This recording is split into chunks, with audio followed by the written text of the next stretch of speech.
ശരിക്കും കംഫർട്ട് സോണിലാകുന്ന നമ്മൾ ശരിക്കും അറിയില്ല.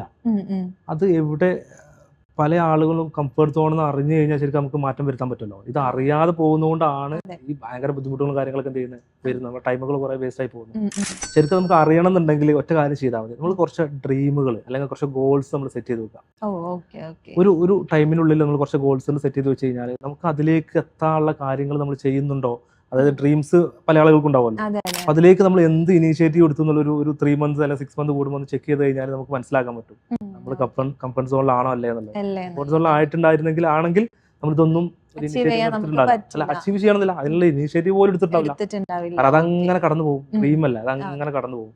പക്ഷെ നമ്മൾ എന്തെങ്കിലും ഒരു ഇനീഷ്യേറ്റീവ് എടുത്തിട്ടുണ്ടെങ്കിൽ നമ്മൾ അത് ബ്രേക്ക് ചെയ്തിട്ടുണ്ടാവും, അല്ലെങ്കിൽ ബ്രേക്ക് ചെയ്യാനുള്ള ഒരു ഇനീഷ്യേറ്റീവ് എടുത്തിട്ടുണ്ടാവും. അത് മനസ്സിലാക്കിയാൽ മതി. അപ്പൊ നമ്മൾ ഗോൾ സെറ്റ് ചെയ്യുക അല്ലെങ്കിൽ ഡ്രീം സെറ്റ് ചെയ്യുക, എന്നിട്ട് നമ്മൾ നോക്കുക. ഒരു 3 months കൂടുമ്പോൾ ഒരു അനാലിസിസ് നടത്തി നോക്കി കഴിഞ്ഞാൽ മനസ്സിലാവും ബ്രേക്ക് ചെയ്തോ ഇല്ല എന്നുള്ളത്. ചെയ്തിട്ടില്ലെങ്കിൽ നമ്മൾ അങ്ങനെ 1 വർഷം 2 വർഷമൊക്കെ ഇങ്ങനെ കടന്നു പോകും. അത് അറിയില്ല, അറിയാത്തതാണ് എല്ലാവരുടെയും പ്രശ്നം.